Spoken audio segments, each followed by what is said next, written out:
And here we go with a box blast from the past down here in the basement. It is the HOKA Bondi X. Okay, guys, so the backstory to this, my wife, she and I did a ton of running back in the past. And then unfortunately she did, have a little bit of a foot, kind of injury and, has not really been able to run a ton since then. Well, just before that happened, she did acquire this shoe. And then fast forward to now, 2025, a couple of things. One, like as you guys may know, our basement did flood. And in the process of kind of scrambling around and dealing with that situation, we did come across some shoe boxes. And lo and behold, we forgot all about this shoe here.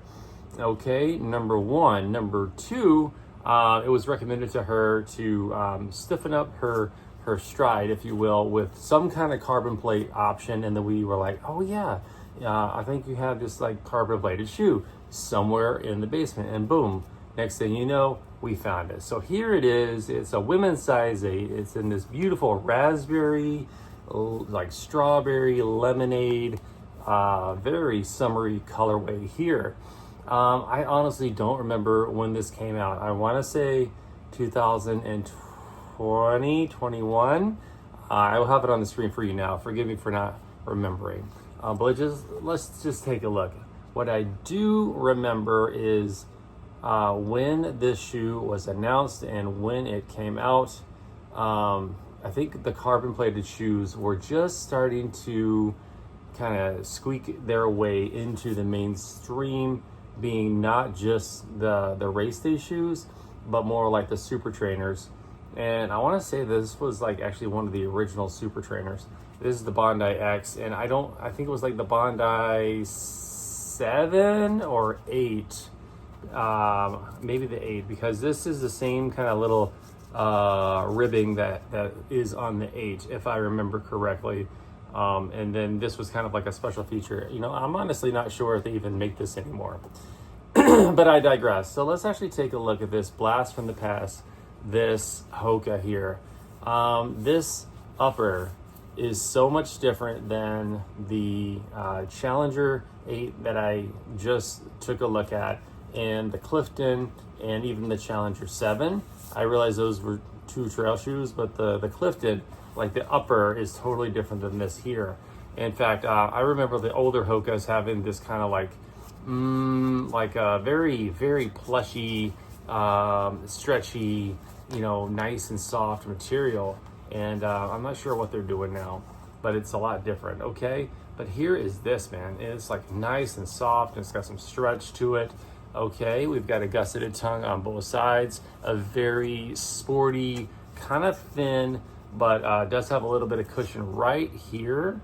This reminds me of the Mach X2, actually, that I reviewed last year, in that it just is very delicate in the way that it touches the top of the foot here. Okay, and so moving in kind of towards the toe box here, I can't speak to if this is a adequate toe box. It must be, because she tried it on, she enjoyed it. And she doesn't do well with a narrow toe box. She actually enjoys quite the wider toe box. So I'm going to say that it's a nice wide toe box for the ladies. Okay, and then here is the insert that comes with the Bondi X. Ooh, it's an ortholite insert. Okay, haven't seen that in a hot minute. Okay, and then it's got your HOKA, loading circle right there. Okay, and then taking a peek. As far as the midsole goes, I want to say it's compression molded EVA, like most of the other HOKA shoes. If there's anything different, then I'll have it on the screen now for you. But what is going on in the foam sandwich here is indeed a carbon plate. So I do have the Carbon X1 from way back in the day. I want to say 2018, 2019. That was I think it was one of the first HOKA carbon plated shoes, and this stiffness is reminiscent of that. It's very, very, very stiff, both laterally and longitudinally here. It's not budging at all. But what it does have is, let's actually look at the other shoe here, is some pretty, I would say, aggressive meta rocker, okay? And so what's nice about this sort of setup right here is that you have this, so, you know, thinking about carbon plates and as far as it being kind of a way to help a foot in need, is that, you know, the reason for some carbon plates is not so much to provide propulsion and spring. It's actually quite the opposite. It is to maintain rigidity and structure of the shoe, as well as the foam, given the foam of the shoe as much surface area as possible, or more surface area than what would normally be happening if there was not such a plate or rigid element within the shoe, okay? And there's a lot of things that can happen as far as the shape, the thickness, again, the bendability, the LBS, longitudinal bending stiffness of the carbon plate, to determine its characteristics. But this is quite the stiff carbon plate, and it's got this nice meta rocker here, and it's got this pretty, extremely high stack height, okay, for all intents and purposes, of not the squishiest foam ever, but I believe at the time this was pretty good. But again, this has also been sitting down here in the pretty much climate controlled basement, so I'd say that it's probably true to its original form here. Given that the foot itself does not need to do a ton of work, especially about kind of that that initial third of the foot down here, like distally, where there will be a lot of bending of the foot here as a person walks. But with the meta rocker, the pretty non-compliant foam, and this very stiff carbon plate, the person is able to step and then walk through, and the shoe is doing a lot of that work, that force, and it's really kind of depending on the ankle a little bit more probably, because you're kind of taking that midfoot spring away, that natural spring.